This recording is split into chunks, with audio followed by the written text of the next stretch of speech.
I was like, I want to sound like the harp. I wanted to sound like Robert Plant. Yeah. And he said, well, we need this, this, and this. And okay, Joe, wait, start that story over here because we're just going to start in. Okay. So Andy Johns, you're talking about. Yeah, so he's engineering the third iteration of the Extremist album. That was started with me and John Cuniberti at Bearsville, and then moved to San Francisco to Alpha and Omega, and then finally, year and a half later, with Andy Johns. And we were doing the overdub sessions at Record One. We'd cut with Greg and Matt Bissonette. We'd cut the basics at Ocean Way in the big room. Beautiful place. So we're at Record One, and we're talking about the Extremists. And I said, look, I want 2 harp solos. It's got to sound like Robert Plant on When the Levee Breaks, you know. And then he's like, well, I know how to do that. We just need this, this, and this. Let's just call someone and get it. Half hour later, we had the stuff. Andy Brower's was just around the corner, right? So, yeah, and all of a sudden I start playing the harp, and it was like, whoa. I felt like Robert Plant there for a second. And that's how we captured it. And, yeah, he had great stories about the drum sound and using the Benson and the tape echo and the compression on either side, and just fascinating. Those recordings, I mean, the fact that he and his brother Glenn came up with those techniques, and, you know, but that's they're so different. They're so I made different. Records with both the two brothers. of them are so different. Yeah. Right. Yeah, so it's really remarkable how they manage sessions. Entirely different. One is straight ahead. The other was kind of like Spinal Tap, just, you know, both brilliant, but you had to be ready. So Andy was more like Spinal Tap. Yeah. Yeah. Yeah. In a loving way. Glenn is more serious. Totally serious. Mm-hmm. They both possessed an innate physical ability to know if music was right, if it was being played at the right tempo, the right pitch, the right key, what was a good take, what was a bad take. I'd say Glenn knew how to manage people really well, and Andy didn't. It was Andy's world, and you were in it while he let you be in it, and so you had to strap in and just get ready. Did you purposely, really, because of those records, though, those that he worked on? I mean, Zeppelin 4 is, you know, and all the way up to Van Halen, actually. Yeah, and that's what I was looking for. Yeah. Something remarkably different. I didn't think he would actually take on a project like mine. And it was my manager, Mick Brigden, who brought it up. And I said, well, if you can get him on the phone, maybe I can convince him, you know. Actually, it was at Eddie's studio that I played him some DATs of the demos and what we had already recorded at Bearsville in San Francisco. And he wanted to do it. I don't know why, but maybe he thought it was a challenge to do an instrumental record. Have you worked with Eddie Kramer? Never. I always wanted to. Yeah. Every time I meet up with him, we're always talking like, why aren't we not doing something together, you know? So, but you have. Yeah, I did the Alcatraz record with him. Oh, great. Incredible. That's right. Yeah, yeah. I was kind of a punk back then, you know, and wanted to control a lot of things. Still. But, and still Still a punk. Still a punk. But it was great working with him because he's very earthy, and he would take like a piece of gear and just crank it until it was, you know, screaming for mercy, you know.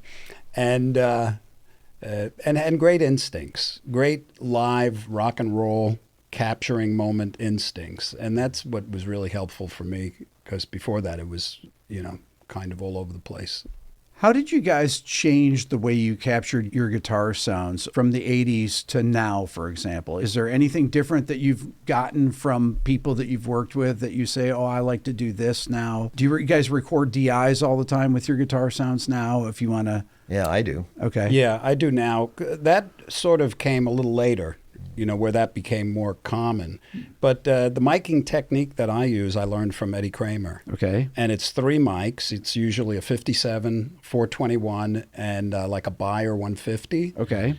One of the great things about working with him was I learned how, you know, vital it is to get the microphone where you need it. Because before that, you know, I was recording in my bedroom on a, you know, just little condenser mic. But and he would he'd run things sometimes through a slap echo, you know, with the 2-track machine.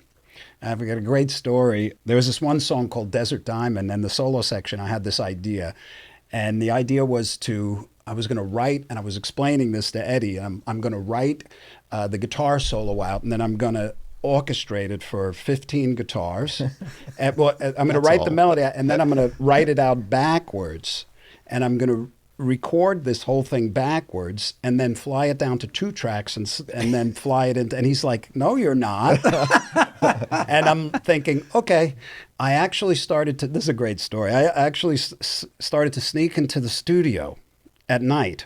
Like I'd get there at like 2 a.m. when nobody was around, and I started to record this, and it took me like 4 days, and I got all these total beautiful orchestra of guitars in reverse, and I fly it into this 2-track, and the next night, I was going to sneak in and fly it into the master, and I take my tape and I put it on the shelf, and as I'm leaving the studio, Bob Dylan is sitting in the waiting room. He's waiting to get in. Oh my God. Because when Bob would get an idea, it didn't matter what time it was or anything. You know, you had to be ready. You had to get him into the studio, and then he would sit in the room and he would just play.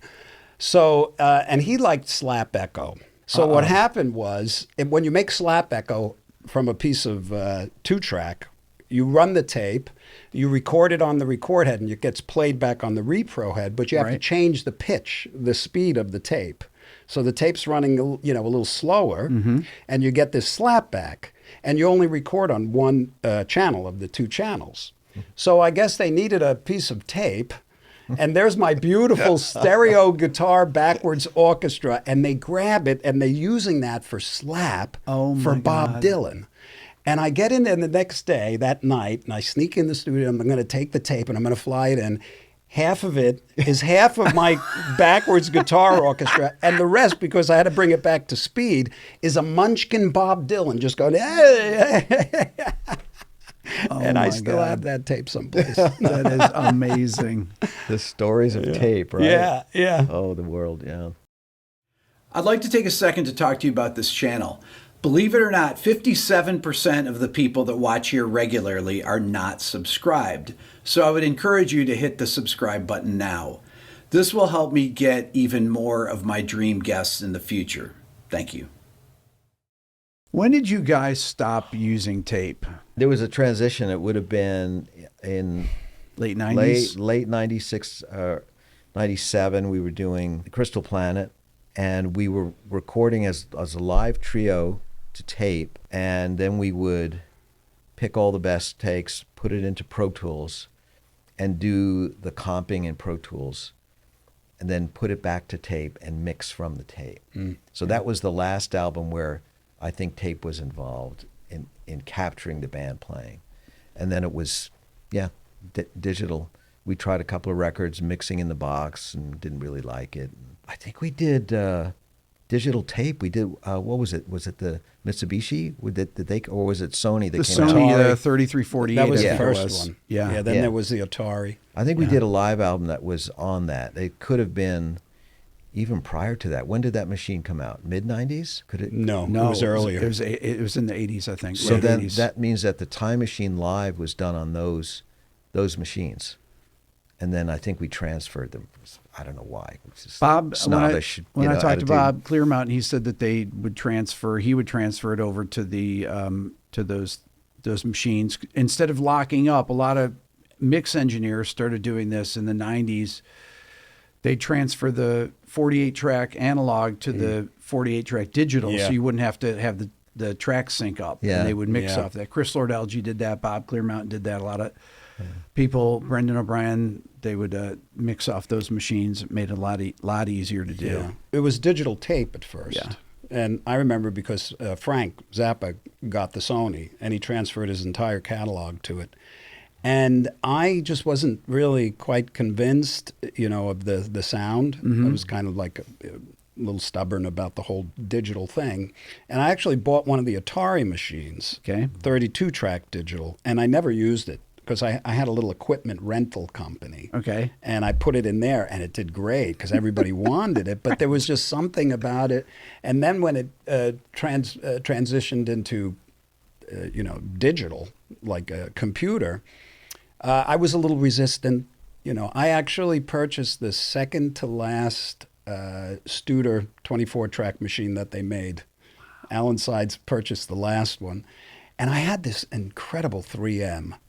And there was something about that machine that really, it had this beautiful hump at mid-range, in the mid-range.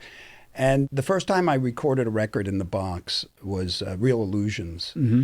And I regret it because Interesting. I didn't understand how the digital stereo bus at that time, because all of the technology has evolved and the components are so much, the converters are so much better now. So much better. But one of the biggest shockers for me was the sound difference that I discovered from mixing in the box and coming out of the box and coming up into a warm console with all the stuff.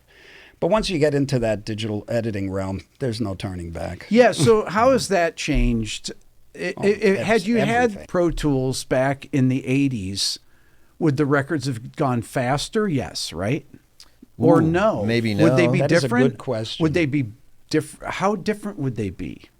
Well, what I noticed right away was when there was a digital interface of your music, of your sound waves, it reminded me of being in Bill Westcott's class. Yeah. And, right? And looking at orchestration paper. You see the whole thing and it goes from left to right. Yeah.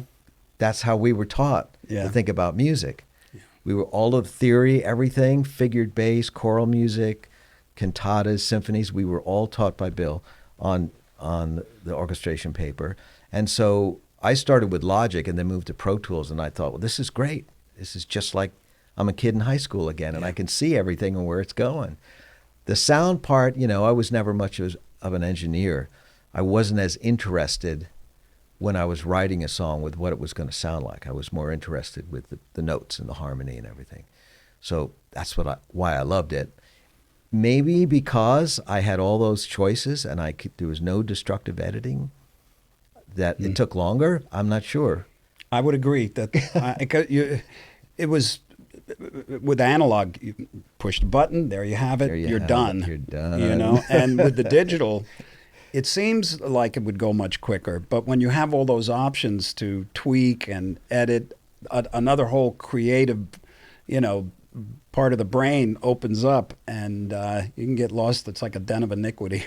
Yeah. And sometimes we were talking about tape before, and that your story about the Dylan and the tape, it reminded me of, we were doing the Lords of Karma for the surfing record, and I came in the morning to High Street Studios, and there's a box sitting in front of the couch filled with this garbage and some recording tape. And I said, "What's that?" And he goes, "That's Lords of Karma." Those are the tape edits. It was because we were doing a tape edit. And Yeah. we were trying to do we couldn't, because we needed one other person to mix the breakdown. We decided to cut the tape and mix it separately. So the rest of the song was on the coat rack.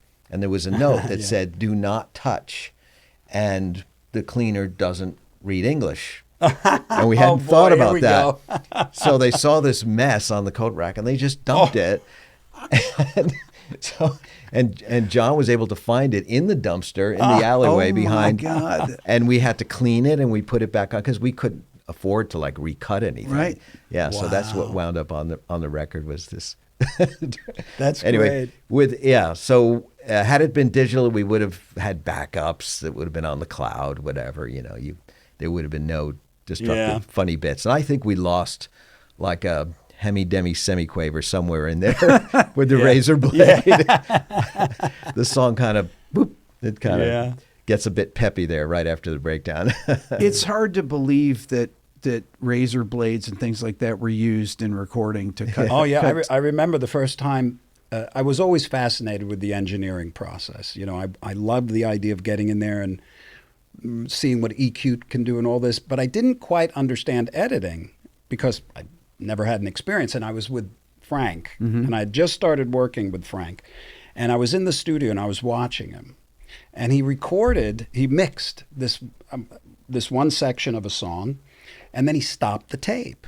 I'm thinking, what is he doing? And then he makes some changes and he mixes another part, and I'm watching him, and he gets up and he goes to the 2-track machine and he slews it, and I'm going, oh wow, I see, that's the kick drum, and then he marks the tape, and I'm thinking, what is he doing? And he takes the tape off and he puts it on the block, and he cuts it, which you would think is completely taboo. I'm like, what is he doing? And then he takes the other one, cuts it, glues it together, and I'm trying to. it didn't dawn on me what was Right. happening. And I'm sitting there watching, and he rewinds it and plays it. And as the edit goes by, it all came to me. And I had this complete epiphany of what the editing process was, what you can do. And it was like magic. And I was stunned. It goes over the head, and I just went, oh. And I You look don't at hear him, a Frank, thing. and Frank looks at me, and I was just like, you. And he goes like this. He goes, "Yup, it makes every day like Christmas." And he gave me a little edit block, and I just started editing, tape recording everything, television commercials. The whole room was filled with little pieces of tape, and then you cut them together, and it was just so much fun. That's so creative to It do is, that. yeah. And it's something that you can physically touch, right? You've got these pieces of tape, you put Yeah. them together, as opposed to something that's digital that's more esoteric because you're Yeah. combining numbers, really. Yeah, yeah. You know, we work on guitars, you play Yeah. guitars and everything. Now the amp is you can either play with an amp or you can use digital amps nowadays and things like that. And maybe Yeah, but you there'll can't be crossfade tapes. You can't, Right. you know, when you're cutting tapes. There's That's just the options for editing are just so gigantic compared to tape. It is really nice though, the feeling, maybe it's not anxiety, but I'm going to use the word anxiety of cutting Yeah.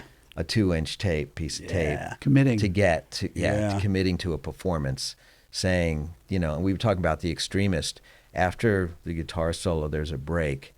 The rest of the song is from the night before, and that was, you know, we would think that was crazy. That Time travel. yeah, wouldn't work, you know. Yeah. But once Andy did the edit and we listened to it, we thought, well, that's genius.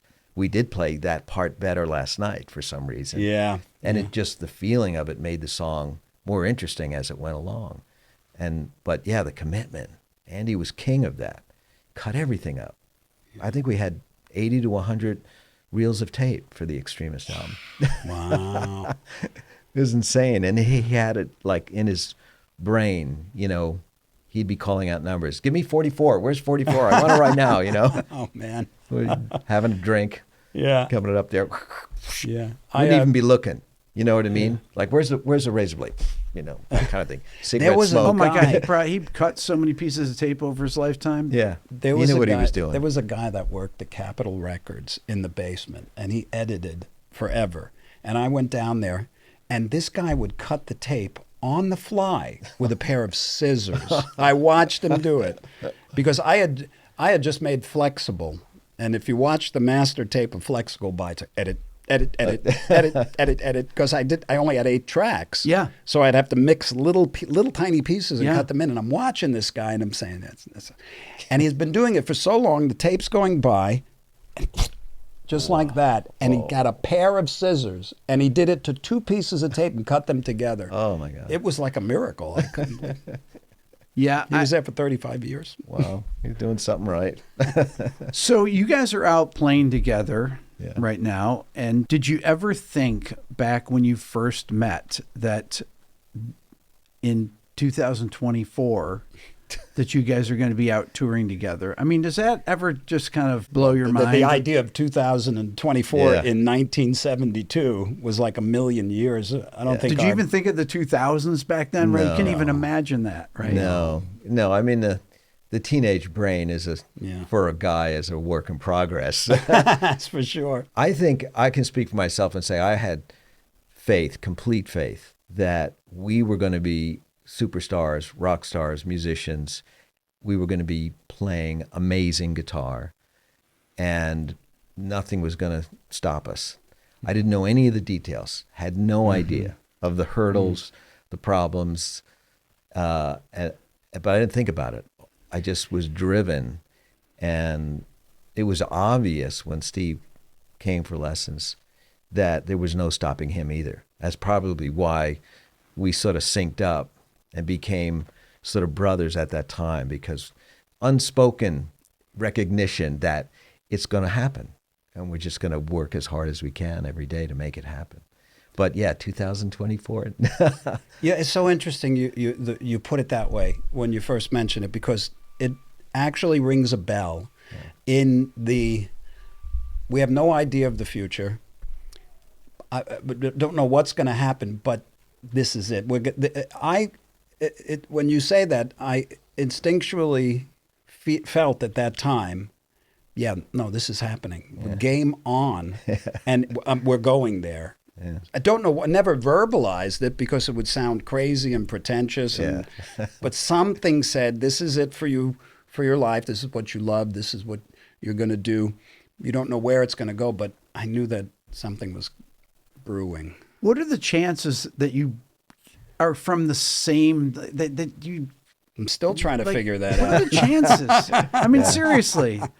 It's kind of crazy. Yeah. Right? It is. It's crazy. It is really crazy. Joe, did you make him learn all the names of the notes on the neck? Yes. First lesson? Yes. Absolutely. I have my lesson. I remember because I came in, I tell this story, hearing the same stories over and over, but I never really felt, for various reasons, that I had any decent kind of retention or real intelligence, because I was very average as a student or anything. Mm-hmm. So I had this block against against memorizing things, and so I can't do that, So during one of my first lessons with Joe, he was very strict and about being prepared. Mm-hmm. This was a great training, He said, I want you to come back next week, and I want you to learn all the notes on the neck. You have to have every note on the neck memorized. And I'm like, okay.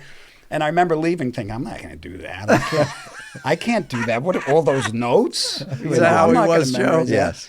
But I go back to my lesson the next week, and Joe says, okay, play an F sharp on the B string. And I go, and he goes, stop. Go home and don't come back until you know all the notes on the neck. And he wrote, I have it. It says, if you don't know your notes, you don't know SH space exclamation mark. And that was one of the most important lessons I had ever received in my whole life, because walking home from his house that day, and I don't know if you remember, as I'm walking out, your mom came and said, really? How was the lesson? Oh. And Joe said two things that had a remarkable impact on me. He said, my best student is losing his brain. And I thought, best student? Because we all loved Joe. We all were taking lessons. Losing his brain. And then I remember that walk home. And that was one of the most pivotal moments in my life, because I aligned completely with planted the internal seed. You will never not know your lesson solidly. And that was it. From that day, it actually gave me a sense of, dignity. Yeah. It was the discipline that I needed to pull me out of this dark cloud of belief about myself. I know that sounds kind of esoteric, but it was true. No. It changed everything. So I have to ask, Joe, what did you charge for lessons back then? Has anyone ever asked that? Because I always thought there was like, okay, when Steve was taking lessons, what did guitar teachers get back then? Well, was it $5 an hour? And he started out with his friend Frank Strassel. Yeah, because I couldn't afford the $5. Yeah, so they would split the charge, and then. But after 3 weeks, it was obvious that he needed his own lessons. He was just racing, just learning everything. But in my defense, I don't remember all these harsh moments, but I probably picked it up from the fact that my mother was a school teacher, mm-hmm. and she was a sweetheart, but she knew how to discipline, and she taught kids, so she had to, herd the cats as well as civilize them and teach them. And my father was a genius, so I felt this pressure to step up. Like, if I'm going to teach kids, at least I'll emulate my parents and how they tried to get me to be civilized and how they tried to teach me, This is an important thing, because I rarely interview people or have conversations with people that are actually really schooled, that know how to read music and things like that. Can you each speak about that a little bit? I think you need to understand your instrument as deep as you need to get your particular uniquely creative point across. Like Bob Dylan doesn't need Steve Vai's technique. No. So that's really an individual choice. But the funny thing that I recognize is there is a lot, and I'm sure you see it, there is a lot of concern and in youngsters about how much they should know. What should I know? And really, it's not that you should or shouldn't learn music theory. You either will or you won't. Wow. Because it's a personal desire. You have to have, I know for me, there has to be a real interest in order for there to be any retention. And for some reason, I had a deep interest. I wanted to learn all the building blocks. I wanted to know the theory. I wanted to know everything. And Joe mentioned Bill Westcott. Mm-hmm. He was a high school music teacher. And he had this incredible class. He was like this savant. And he really laid it on. I mean, he taught us all those things. Yeah. And I was composing. I started taking the class in 7th grade. I made a bargain with the school. They needed a tuba player in the orchestra. And they asked me, and I said, well, I'll play tuba if you let me take this class. And through my whole high school, I had Bill. And for me, because it was very interesting, I learned it quickly. And I retained it, and I still compose using all that information. As far as the guitar, I wasn't applying it. Mm-hmm. I was like, I knew the blues scale, you know. But Joe was also taking those classes. He was a little older, you know, in high school, and he was showing me during my lessons how to apply that information on the guitar. Like, this is what the voicing means. This is why this scale works with it. Yeah, because I knew all the scales, I knew all everything, but I just the fretboard wasn't open.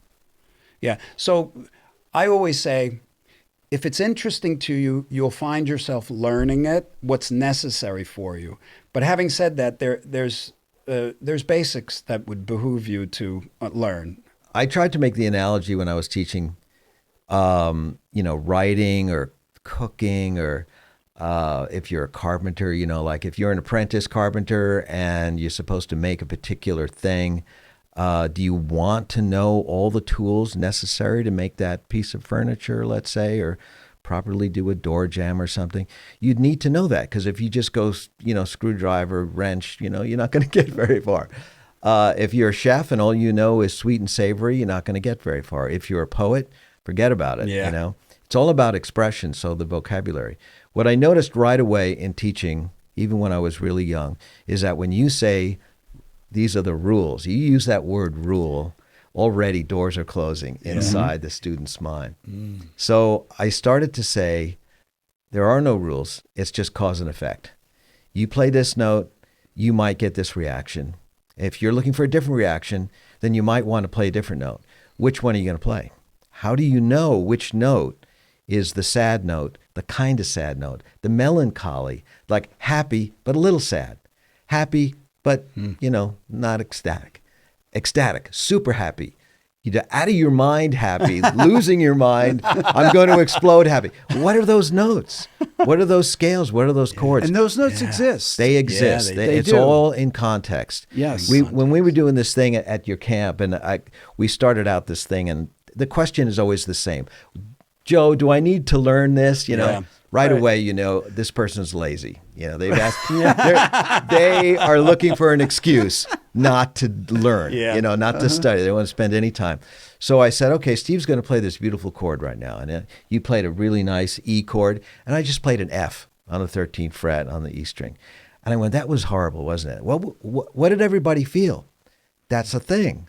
Now, what if I played a right note that you think is a right note for the moment, and suddenly it's totally different? And that was the example. And the other thing was the story I love to tell, which is you're writing music for a scene in a movie, and it's a baby walking towards you. First steps. And everything's, and you're supposed to write some beautiful music. And then the director says, no, we've recut the scene. This time the baby's walking towards you, first steps, kitchen knife, blood all over the baby. Now you're going to pick a different set of chords, right? It's just go for your demolished chord. You got so that's all it is. It's just cause and effect. You want people to get up and dance. You say, "Come on, everybody, get up and dance." You don't say, "Sit down, everybody, don't get up."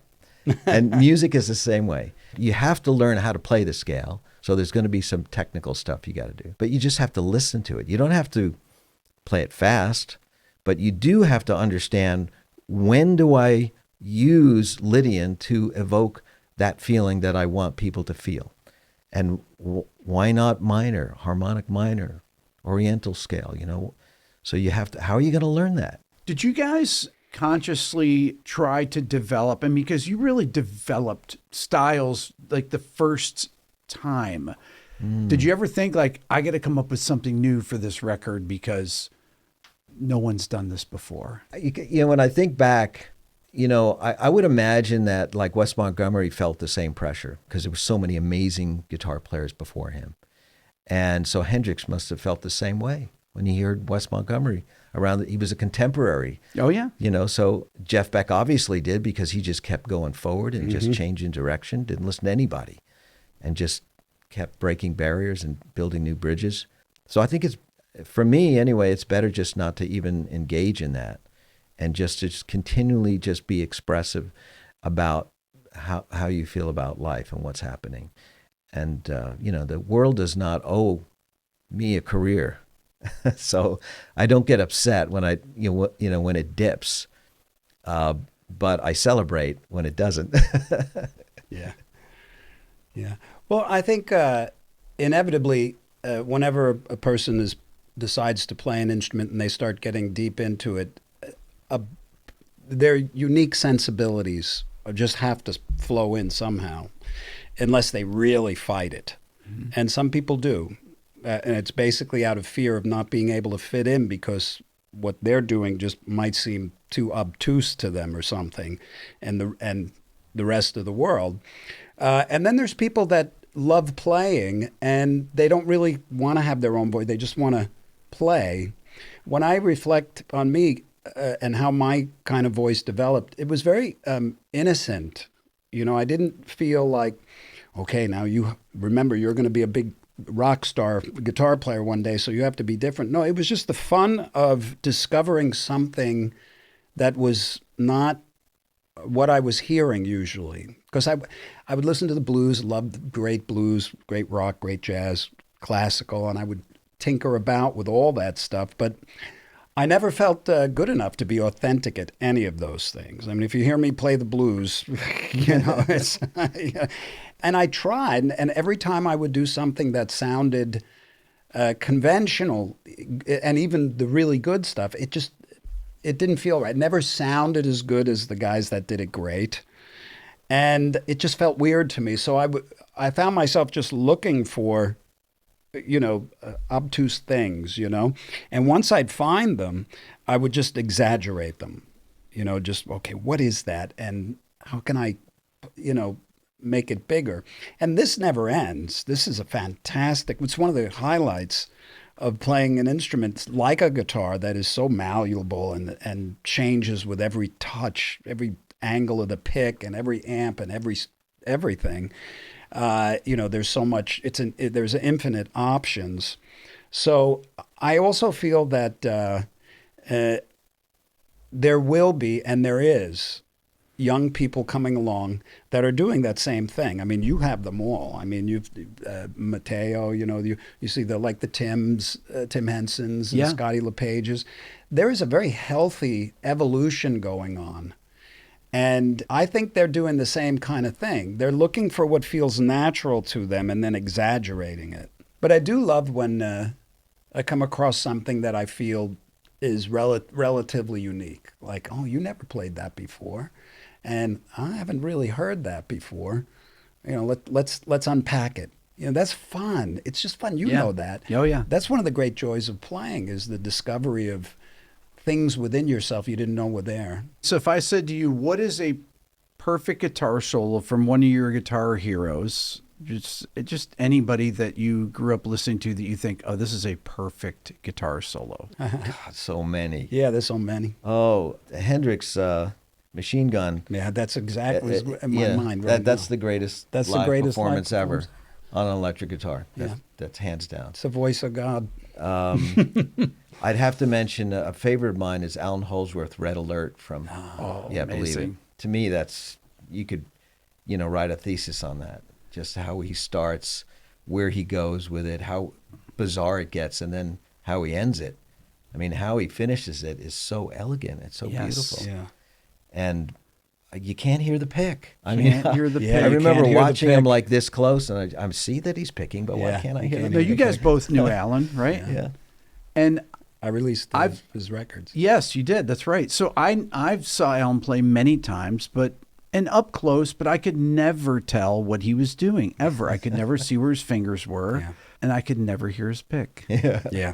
Even if you heard Alan play, if you were next to him, is it the same thing? That Oh, yeah. Yeah. I used to go to his apartment all the time, and he'd be playing, and this same thing. I had this really great gig when I first moved out to California, and I was working for Frank transcribing. I was transcribing some other things, and I got a call from Alan, and I was just this, And he has this very unique way, or he had this unique way of writing down his music. Totally different. right? And he wanted to do a chord book. Yeah. But he needed a translator. So I was actually hired to go and hang with him and get a great explanation of how he navigated the neck and the pictures that he saw, Okay. and how to translate that into conventional notation so other people can, do what they will with it. It was really a great experience.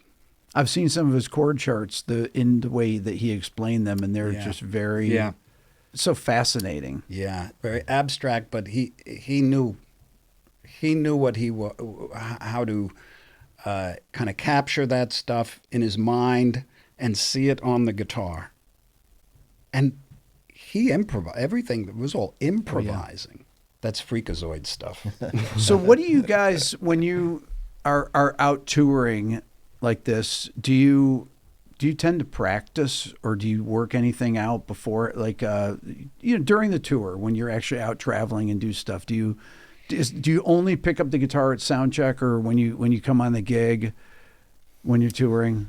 Well, this tour is kind of unique because of what Steve and I have coming afterwards, right? So we're woodshedding for an upcoming tour. That's kind of weird for us. Yeah. But in general, if I have a day off, I won't play. Okay. And most of the time we play 6 nights a week, so it's a nice rest. I like playing an hour to 45 minutes beforehand. On this tour, I start warming up around Little Pretty. And so I start with my whole tone scale. It's a good scale to play over. It is. It's a good one to warm up with.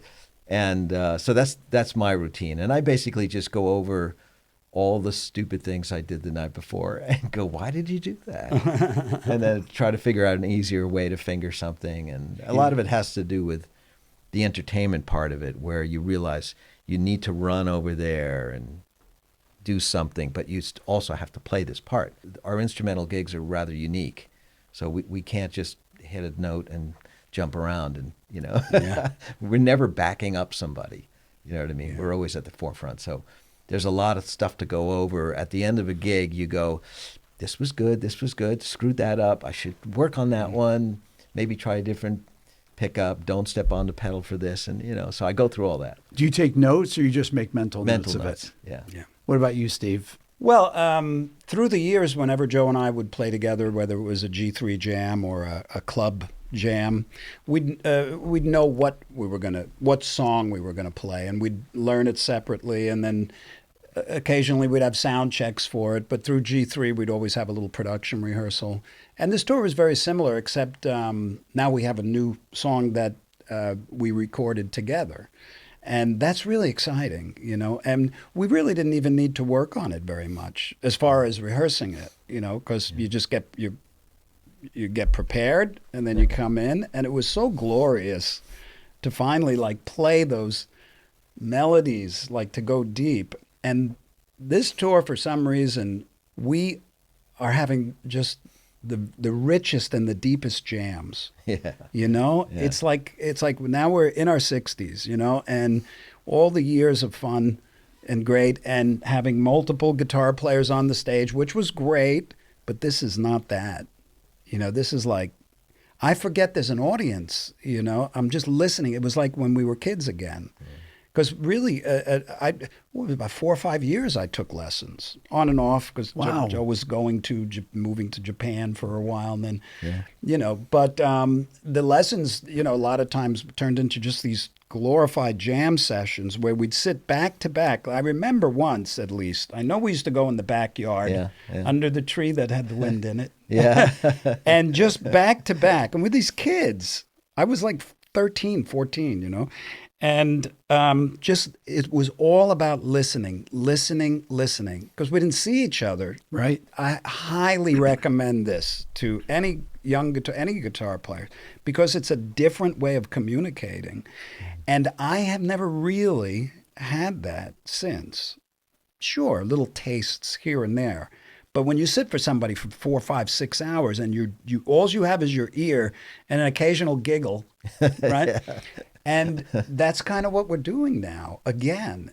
And it's so wonderful. It's real expression. What do you guys have coming up now over the next couple months?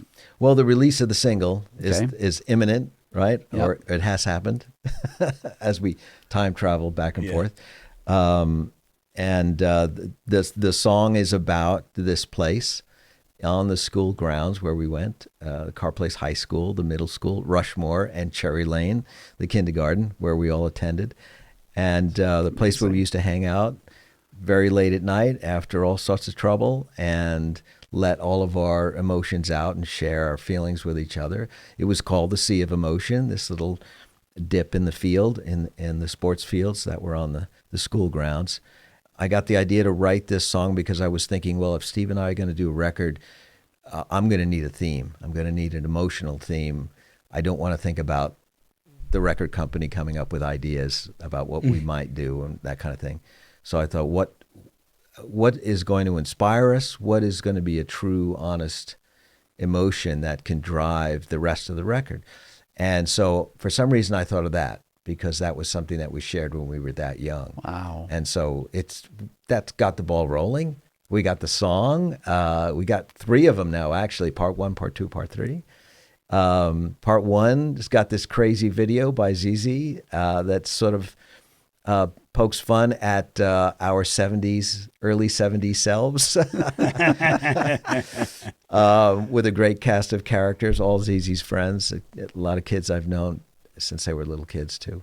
So that's really great. And we were on this tour. We'll go to, when's the last date? May 16th, 12th, something like that. Yeah. It's fantastic, this tour. It's just been so much fun. As Steve just said, we get to play, and it's sort of like, now we've got an audience, but it's like we're sitting back to back in the backyard. Yeah, it is. And it's so great the way it all came about. I mean, we've had so many wonderful years of doing little projects, sometimes contributing to other artists, sometimes G3, record, all this stuff. But I think instinctually we knew one day we got to, get just the two of us and kind of bring our brains together. And it started out very simply as, hey, let's do a tour together in the conventional kind of almost G2 way, where it's like I come out for an hour, Joe comes out for an hour, and then we do the jams. And then it turned into, well, wouldn't it be nice to have some new material? And that it seemed like no sooner did that come up than I opened my email and I got these 2 beautiful tracks from Joe, and that was the Sea of Emotion Part 1 and 2. And so I thought, okay, game on, And I just want to tell you this one little story about Part 3. When I would go to lessons with Joe, and I was so fascinated with the recording process and the whole idea of a sound-on-sound tape recorder, and he had one. And it was there in his bedroom every day, and I just look at it, along with those custom amps with the foam. It's so funny, the curly cords, everything. Remember those? Yeah. And I said, well, what is that? And he goes, well, it's a tape recorder. Let's use it. And I had been taking lessons for about 1.5 years by that point. So I was so excited about this.